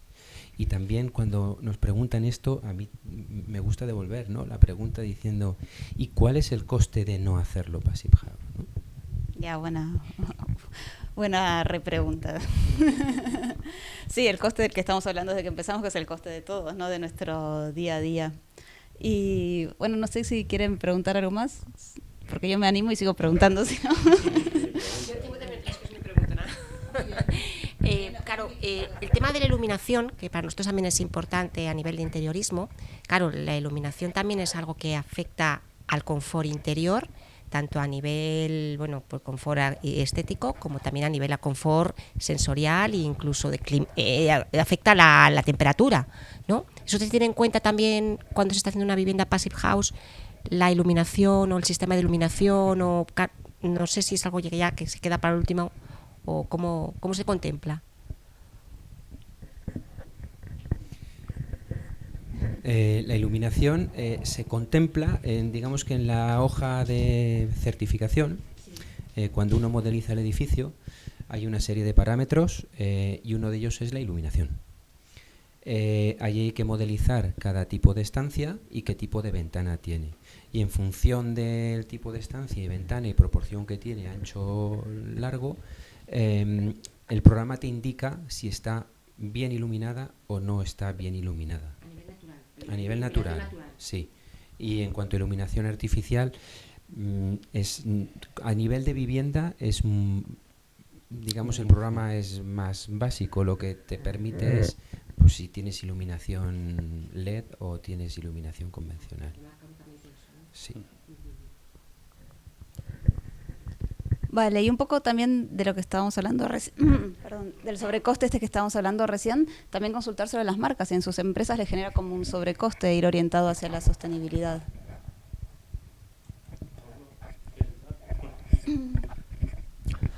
Sí, por supuesto. Tal como he hecho la exposición, al final había inversión en materiales, en mano de obra y luego el mantenimiento de esas instalaciones. O sea, que sí que es un sobrecoste. Lo que sí que también es verdad que, antes lo comentaba con el compañero, en la obra cada vez se está pidiendo más, se exige más certificaciones, reglamentaciones, ¿no? Y eso va en favor de las marcas que hemos invertido ya en el pasado en este tipo de cuestiones. Entonces, bueno, se supone, y de hecho en alguna obra hemos ganado, hay un retorno por haber hecho esta inversión inicial, ¿no? Pero sí que es un sobrecoste, sí, tanto. No sé si alguno más quiere aportar. Bueno, un poco suscribir sus palabras, ¿vale? Creo que es una inversión, más que un coste, es una inversión, ¿vale? Que tiene un retorno, yo creo que incluso a veces a corto plazo, ¿vale? Es verdad que ciertas certificaciones o cierta política de fabricación o cierta política ambiental de la empresa, obviamente en un principio pues requiere de recursos económicos, pero creo que también te abre la puerta algunos proyectos que si no hubieses hecho esa inversión, me gusta llamarlo inversión, pues quizá no podrías entrar. Entonces estoy de acuerdo con el compañero que creo que el retorno puede ser incluso a veces a corto plazo. Creo que vale la pena y creo que vale la pena que se exija certificaciones y certificaciones de calidad y verificadas. Fenomenal. Bueno, yo diría que en nuestro caso nos enfocamos más en a lo que aportamos dentro de obra, ya no también en la parte de fabricación, pero más en lo que el proyecto nos pide, por ejemplo la certificación, los sellos LEED, BREEAM, como hemos visto el tema Passive House también hoy, y no es tanto, en nuestro caso diría que no es tanto un sobrecoste, sino también una inversión, como han dicho los compañeros, y no sería sobrecoste porque nosotros entramos en un punto de lo que a instalaciones se refiere en el cual ya existen controles. O sea, en una vivienda que no lleva domótica vamos a seguir llevando, no sé, interruptores para las luces, vamos a seguir llevando pulsadores para las persianas, vamos a seguir teniendo termostatos para controlar la climatización. La domótica viene a retirar todos esos controles que funcionan de manera independiente y unificarlos bajo un mismo paraguas. Entonces en ese punto hay que analizar qué elementos se eliminan de la instalación, por cuáles se sustituyen bajo el estándar KNX, y ahí ya valorar lo que nos aporta ese control unificado y en qué mejora al proyecto. Yo me vas a permitir, pero sí que me gustaría hacer un comentario felicitando a las empresas que invierten en sostenibilidad. Porque efectivamente yo supongo que tendrá un sobrecoste, ¿no? Al final supongo que el retorno que se busca es, pues bueno, pues pensando, ¿no?, en que la gente recoja ese valor sobre lo sostenible. Y quiero ponerlo también un poco o sea, al final no dejan de ser empresas que tienen ese compromiso y hacen acciones para mitigar un poco, ¿no?, para hacerse más sostenibles. Y quiero compararlo porque, claro, cuando Emilio me decía, no, es un foro que genera, ¿no?, como que es para hoteles, ¿no? Como, claro, en los hoteles, ¿qué es lo que ocurre? O sea, a mí me parece sorprendente que la responsabilidad de la eficiencia o de la sostenibilidad se la encarguen al usuario, ¿no? Es decir, que todo se reduzca a que utiliza las toallas 2 veces porque así ahorras detergente o etcétera, ¿no? Cuando yo lo que creo que al final son edificios que son grandísimos consumidores de energía y que lo que tendrían que hacer es coger también el toro por los cuernos, ¿no? Y empezar a ser más sostenibles, pero desde ellos mismos, no pensando en el usuario, ¿no? Que el usuario, pues sí, tendrá su conciencia sobre la sostenibilidad, ¿no? Pero al final las acciones la tienen que hacer las empresas y los hoteleros también. Sí, en ese sentido creo que un punto intermedio entre el usuario y el hotelero es también lo que puede aportar Senio con la domótica y todo esto. Creo que es como el punto intermedio como para no depositar todo, y estoy de acuerdo igual que obviamente todo el mundo del hospitality se tiene que orientar hacia este sector que es lo que nos toca, pero bueno, a veces cuando faltan, creo que estas ayudas de poder controlar energéticamente justamente para los hoteles es perfecto. ¿Alguna otra pregunta? No sé, para cerrar, sino pensaba, ya que estamos como con diferentes enfoques y diferentes lugares desde donde nos toca esto, ¿qué visión ven? ¿Estamos bien orientados hacia dónde estamos yendo con la sostenibilidad? ¿Estamos en un discurso de marketing y no salimos de ahí? ¿Cómo lo ven? Bueno, yo creo que estamos avanzando. Con respecto a Passive House, todos los años hay una conferencia anual en una provincia de España, ¿vale? Me acuerdo que fuimos, Bruno, a las primeras y ponían un mapa de España al final de la conferencia de las edificaciones Passive House. En la primera creo que había 3, 2 en Navarra, ¿no? Y una en Granada, y ahora en las últimas que hemos estado en Santiago ponían el mapa y eso era un continuo por toda España, tal, ya no se veía ninguna provincia suelta, ¿vale? Bueno, quedaba ahí alguna, pero en fin, en ese sentido, pues es importante, es muy importante que, aunque no se conozca todavía Passive House, es muy importante que se vaya construyendo así. ¿Qué pasaría si todo el parque edificatorio fuese Passive House? Donde cuanto más CO2 se expulsa a la atmósfera no es de la industria, es de las viviendas, ¿vale? Entonces, si tuviéramos unos políticos que acentuaran ese tema, ¿vale? En vez de estar preocupados en otras cosas, bueno, lo resolveríamos. Hay mucho, sí que es verdad que hay mucha por parte de ellos que sí, que hay que ser muy limpio, sostenible y tal, pero a la hora de la verdad, acciones de grado no las vemos. Entonces somos las empresas con nuestros pocos medios las que estamos intentando, pues bueno, en la medida de lo que nos cabe en nuestro ámbito, pues cada uno pues mejorar la vivienda de nuestro cliente, convencerlo, la oficina de nuestro cliente. Si nos encarga un hotel, pues vamos a convencer al hotel porque le vamos a decir que va a tener un consumo del 60%, que va a tener menos mantenimiento, en fin.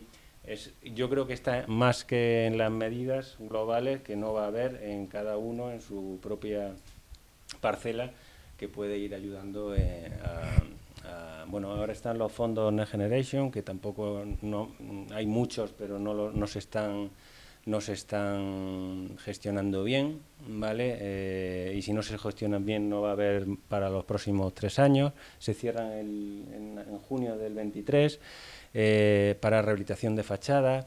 Yo creo que se queda un poco escaso la ayuda, porque dan ayudas a la rehabilitación de comunidades de vecinos, y el máximo, si tú consigues reducir la demanda un 60%, la demanda de energía de la comunidad, te dan hasta 18.800 euros por vivienda. Por lo que hemos visto, se queda muy corto. Y hay fondos de sobra, o sea, ¿por qué no somos más ambiciosos? Y gente que nos han preguntado, gente que se quiere rehabilitar viviendas suyas que bueno, no pueden porque la ayuda es mínima. Entonces, bueno, yo creo que se podría hacer bastante más de lo que se está haciendo por parte de las instituciones. Bueno, yo en la línea que comenta él, y siendo también un poco duro, yo creo que hay diferentes velocidades en este sentido. Yeah. Y ahí tiene que haber organismos sancionadores y, por ejemplo, hablando de nuestro producto, nosotros estamos haciendo inversiones, como decíamos, no solamente para el tema de la sostenibilidad, sino también en la hora de evolucionar diseños. Nosotros cuando visitamos a los estudios de interiorismo, los arquitectos, los visitamos, somos unos pesados y muchas veces no nos quieren recibir, pero en el fondo queremos recoger de ellos, porque ellos tienen esa visión de futuro y nosotros no, nosotros somos industriales, somos comerciales. Sí, tenemos nuestras ideas y tenemos ojos, pero ellos van 2 pasos por delante. Entonces, recoger esa información para transmitirla a la empresa y que la empresa invierta en ese nuevo color, en ese nuevo tirador. Vale. Pero ¿qué ocurre? Que todo esto que hace una empresa y que al final tiene que repercutir en el coste, luego viene cualquier, y lo digo de verdad, cualquier pirata y te fastidia todas las mamparas de un hotel y el hotelero se queda tan pancho sin tener unas homologaciones que no lo han demostrado a nadie. Solo por precio. Entonces, quiero ser duro en este aspecto. O sea, es decir, tiene que haber realmente organismos sancionadores y los arquitectos ponerse bien en su sitio y exigir toda la reglamentación que hay de cada artículo para que ese residencial, ese hotel, en las casas particulares es diferente porque es más... pero yo me sigo... Ahora, por ejemplo, en breve se va a eliminar el Porexpan en Europa. El Porexpan son esas protecciones que llevan las cantoneras de las televisiones y etcétera, ¿no? Bueno, pues nosotros ya estamos trabajando en ello y ya empezamos a invertir dinero en ese trabajo y seguramente en cuestión de meses o en cuestión de un par de años consigamos eliminar todo el Pores de nuestro embalaje. Pasarán 5 años y seguirán habiendo mamparas de por ahí con embalajes de Porexpan. Entonces, claro, esto te da mucha rabia y a nuestro director general ni te digo. De verdad, perdóname, pero es que es un tema que me... No, que creo que... Es que el cartón además es que raya. O sea, el cartón, claro, el aluminio súper cepillado, efecto brillo, espejo, a la que metes al cartón un poquito de vibración y se puede rayar. Pero bueno, también hay soluciones, podemos montarlos independientes, ¿no? Como hacemos con el Porsche. En fin, estamos trabajando en ello. Todavía no hay una... Bueno, yo diría al hilo de lo que ha dicho José Andrés de los piratas, esos que prometen sin tener el respaldo por la parte de la domótica. Yo abogaría por que tanto los prescriptores como constructores y demás profesionales involucrados en el sector que mirasen más a largo plazo, porque muchas veces nosotros llegamos a proyectos en los que entendemos que prima el presupuesto. Al final es lo primero que miramos, el dinero que nos va a costar implementar una medida o una solución, pero muchas veces no se paran a pensar la repercusión a largo plazo. Por ejemplo, no sé, este sistema va a ser estable durante la vida útil del edificio. Tengo un respaldo de una empresa que tenga, o de un estándar que tenga ya experiencia en lo que al sector que estoy buscando se refiere, o es una empresa nueva o que tiene un sistema propietario o que me ata a eso. Entonces nosotros por lo que abogamos también desde el estándar KNX, o sea, el recurrir a un estándar que le facilite la vida al prescriptor y que tenga esa robustez y ese funcionamiento comprobado. Vale, no sé, Fran, si quieres aportar algo, igual. Bueno, a ver, va muy en sintonía. Sí, a ver, la pregunta era si habíamos notado en las empresas si había un cambio de tendencia. No, también hacia dónde vamos, si estamos bien encaminados hacia dónde estamos yendo. A ver, yo sí que he notado, yo no estoy en el departamento de proyectos, soy en el departamento técnico, pero siempre me cae alguna consulta y obviamente, oye, es que me están pidiendo esto, oye, es que me están pidiendo lo otro.